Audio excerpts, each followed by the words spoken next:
প্রধানমন্ত্রী যা বলেন তাই করেন, এর প্রমাণ তিনি বারবার রাখছেন। দেশের জনগণের আস্থার প্রতীক হয়ে উঠছেন প্রধানমন্ত্রী। বুধবার মুক্তধারা অডিটোরিয়ামে একটি অনুষ্ঠানে বললেন মুখ্যমন্ত্রী ডক্টর মানিক সাহা।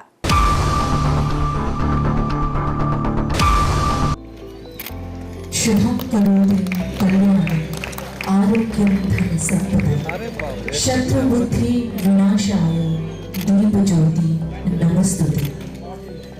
जो शुभ करता है कल्याण। हम स्वागत कर रहे हैं हमारे राज्य के जनप्रिय मुख्यमंत्री महोदय प्रोफेसर डॉक्टर मानिक शाह जी का। दास श्री करण सिंह शाह, श्री देवाशीष दास and Shri Ajanta Malaka, Kavita Das, Manchi, Srimati Peter Devnath Mohanpursi, Mithun Das। যে অংশের লোকেদের কথা কেউ কোনোদিন চিন্তা করেনি তাদেরকে নিয়ে চিন্তা ভাবনা করেন প্রধানমন্ত্রী নরেন্দ্র মোদী। তাই তিনি পিছিয়ে পড়া 18টি পেশায় নিযুক্ত ব্যক্তিবর্গের জন্য বিশ্বকর্মা স্কিম নিয়ে এসেছেন এবং তার জন্য 13,000 কোটি টাকা বরাদ্দ রেখেছেন। পাশাপাশি এই 18টি জাতীয় বর্গের লোকজনদের প্রশিক্ষিত করে তিনি লোন পাওয়ার ব্যবস্থাও করে দিয়েছেন। এক্ষেত্রে প্রধানমন্ত্রীর দূরদর্শিতা। প্রধানমন্ত্রীর সামাজিক উত্থান এবং রোজগার আধারিত জনকল্যাণ কর্মসূচির সূচনা উপলক্ষে আয়োজিত অনুষ্ঠানে এই কথা বলেন মুখ্যমন্ত্রী ডক্টর মানিক সাহা। প্রধানমন্ত্রী নরেন্দ্র মোদী বুধবার নমস্তে প্রকল্পে পিছিয়ে পড়া জাতিবর্গের জন্য ভার্চুয়ালি একটি জাতীয় পোর্টালের সূচনা করেছেন। সেই উপলক্ষে মুক্তধারা অডিটোরিয়ামে আয়োজিত অনুষ্ঠানে উপস্থিত ছিলেন মুখ্যমন্ত্রী ডক্টর মানিক সাহা, মন্ত্রী সুধাংশু দাস, মন্ত্রী শান্তনু চাকমা সহ আরও অনেকে। এদিন মুক্তধারা অডিটোরিয়ামে আয়োজিত অনুষ্ঠানে বেশ কয়েকজন সুবিধাভোগীদের পিপিই কিট, আয়ুষ্মান স্বাস্থ্য কার্ড ও ঋণ দেওয়া হয়। এই অনুষ্ঠানে মুখ্যমন্ত্রী নিজের বক্তব্য রাখতে গিয়ে বলেন, দেশের যারা প্রান্তিক ব্যক্তি এবং মানুষ যাদের কথা ভাবে না কেউ, তাদের উন্নয়নের বিষয়টি চিন্তা করেন প্রধানমন্ত্রী নরেন্দ্র মোদী। তাই এখন থেকে এক কথায় বলা যায় প্রধানমন্ত্রী নরেন্দ্র মোদী হচ্ছেন জনগণের আস্থার প্রতীক। তিনি মুখে যা বলেন বাস্তবেও তা প্রমাণ করে দেন। এই প্রমাণ ত্রিপুরাতেও রেখেছেন তিনি, যার জন্য এখন এসএইচজি গ্রুপের সংখ্যা 4,500 থেকে বেড়ে 56,000 পর্যন্ত হয়ে গেছে। মুখ্যমন্ত্রী বলেন, প্রধানমন্ত্রী মানে স্বচ্ছতা। প্রধানমন্ত্রীর নির্দেশনায় ত্রিপুরাতে প্রত্যেক দপ্তরের স্বচ্ছতার সঙ্গে কাজ করছে বর্তমান সরকার। এই সরকার মাঝখানে মিডলম্যানের তত্ত্বে বিশ্বাস করে না। তাই দেশ এবং রাজ্যের মানুষের মধ্যেও এখন ফিল গুড অনুভূতি বিরাজ করছে।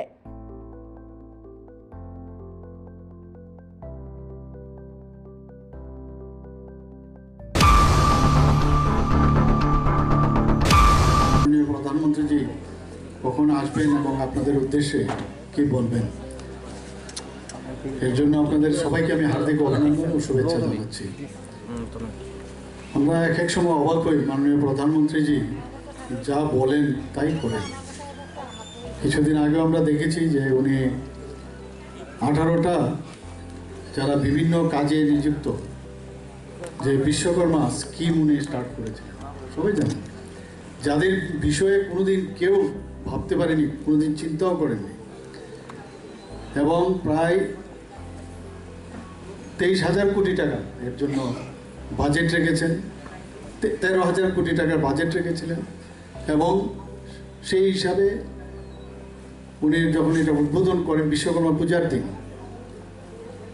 এবং উনি বলেছেন যে প্রথমে 3 লক্ষ টাকা করে আমরা মানে এক একজন যাদেরকে লোন দেওয়া হবে খুব কম সুদে, সেটার ব্যবস্থা করেছেন। প্রথমে 1 লাখ, তারপরে 2 লাখ দেবে এবং সবাইকে ট্রেনিং দেবে, এবং যে ট্রেনিং দেবে তার জন্য 500 রুপিস করে ওনাদেরকে, মানে যেহেতু ওনারা কাজ করেন সারাদিনে পরিশ্রম করেন, তো যেহেতু ট্রেনিংয়ে আসবেন হয়তোবা সেই কাজটা করতে পারবেন না বলে প্রতিদিন 500 করে দেবেন।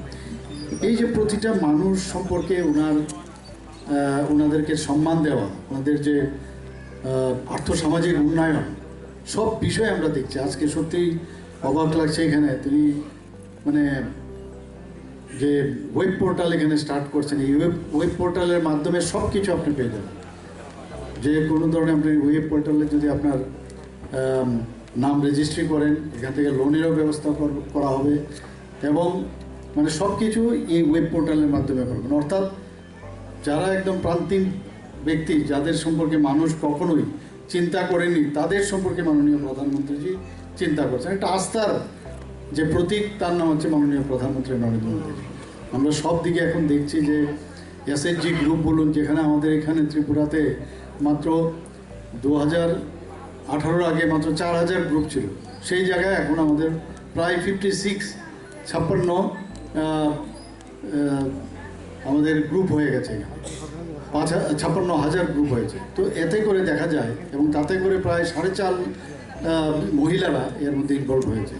তো সব দিকে আমরা দেখছি যে উনি যেটা বলছেন যে সবকা সাথ সবকা বিকাশ আর বিশ্বাস, সেটা কিন্তু মুখে না, যেটা বলছেন সেটাও করছেন। আমরাও ত্রিপুরা সরকার সেই দিশায় কাজ করছি এবং ট্রান্সপারেন্সির সরকার, সব জায়গায় ডিবিটির মাধ্যমে মাঝখানে মিডলম্যানের কোনো সুযোগ নেই। তো সব দিকে আমরা দেখছি যে মানুষ কিন্তু এখন খুব খুশি। এবং আধ্যাত্মিক দিক দিয়েও যদি বলি, আমরা সবাই জানি যে রামলালাজির যে প্রাণ প্রতিষ্ঠা অযোধ্যাতে করলেন, তারপর থেকে তো সারা ভারতবর্ষ তথা ত্রিপুরাতেও আমরা দেখেছি সব মানুষের মধ্যে একটা আস্থার বিষয় দাঁড়িয়ে গেছে। এখন মাননীয় প্রধানমন্ত্রী যে অত্যন্ত গরিব ঘর থেকে এসছেন, আমরা সবাই জানি যে একটা চায়ওয়ালার বাড়ির থেকে উনি বেরিয়ে, নিজেও চা যখন রেল স্টেশনে রেলগাড়ি আসতো দৌড়ে বাবার যে এই চার কেটলি নিয়ে দৌড়াতো, এইরকম একজন ব্যক্তি আজকে আমাদের স্বপ্ন দেখান। আর অনেকে স্বপ্ন দেখান কিন্তু বাস্তবে সেটা মানে পরিপূর্ণ করেন না। আর উনি বলছেন যে আমি গ্যারান্টি দিচ্ছি, যা বলছে এবং গ্যারান্টি তা না যে টাইম লিমিটের, যে টাইমের মধ্যে শেষ করতে হবে সেই টাইমের আমি গ্যারান্টি দিচ্ছি এবং সেটা 100% স্যাচুরেশন পয়েন্ট হবে, তার গ্যারান্টি দিচ্ছি। যে शुभं करोति कल्याणं आरोग्यं धनसम्पदं शत्रुबुद्धि विनाशाय दीपज्योति नमस्तुते। जो शुभ करता है कल्याण।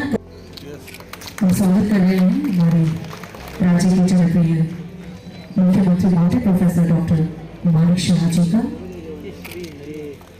दास श्री करण सिंह श्याम, श्री देवाशीष दास एंड श्री अजंता मालाकर, कविता दास मांझी, श्रीमती पीटर देवनाथ मोहनपुर से, मिठुन दास।